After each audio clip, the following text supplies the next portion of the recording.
আপনি এই প্রসঙ্গে বলবেন। গুরুত্বপূর্ণ বিষয় উঠাবো। মাননীয় স্পিকার, আমাদের সরকার ক্ষমতা আসার পর থেকে বিএনপি জামাতের ষড়যন্ত্রের শেষ নাই। তার শেষ অংশ হিসাবে গত কিছুদিন আগে 3-4 দিন আগে আমার নির্বাচনী এলাকায় বিএনপি জামাতের একটি সিন্ডিকেট মাননীয় প্রধানমন্ত্রীর সই জাল করে, সিল জাল করে এবং আমার প্যাড জাল করে বিভিন্ন অধিদপ্তরের ডিও লেটার দিয়ে বিভিন্নভাবে সুযোগ সুবিধা অর্জন করেছে। এর মধ্যে 3টি ডিও লেটার ইতিমধ্যেই ধরা হয়েছে এবং একটি কেস হয়েছে এবং 4 জন আসামি ধরা পড়ে তারা স্বীকার করেছে। এবং ঢাকাতে একটি সিন্ডিকেট আছে যারা বিভিন্ন জায়গায় চাকরির সুবিধা নিচ্ছে এই সিন্ডিকেটের মাধ্যমে এবং সিল এবং সই মাননীয় প্রধানমন্ত্রীর সিল সই জাল করে।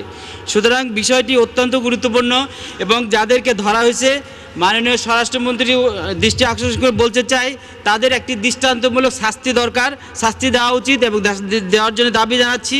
একইভাবে মাননীয় সকল সংসদ সদস্যদেরকে আমি সতর্কভাবে বলতে চাই যে বিশেষ করে আমরা ডিও দেওয়ার ব্যাপারে আমরা যেন সতর্ক থাকি এবং সংশ্লিষ্ট সকল বিভাগ এবং সরকারি অধিদপ্তরকেও বলতে চাই আমাদের ডিও লেটার পাইলেই যেন তারা তাদের কাজ না করে দেয় এবং এই দুষ্টু চক্রকে ধরে আইনের কাছে সোপর্দ করে এবং আমাদের ডিও যাচাই না করেই যেন কোনোভাবে সরকারি অধিদপ্তর কাজ না করে।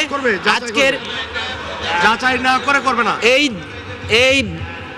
এই জাল সই এবং ডিওর ব্যাপারে আজকের যুগান্তর পত্রিকার পিছনে পেজটা আছে, আপনারা দেখবেন এবং এই ব্যাপারে এবং সকল অধিদপ্তরকে বলবো আমাদের ডিও লেটার যাচাইয়ের আগে যেন তারা কোনো কার্যক্রম। ধন্যবাদ, বুঝতে পেরেছি আপনার বক্তব্য, সবাই বুঝতে পেরেছে, আমিও বুঝতে পেরেছি।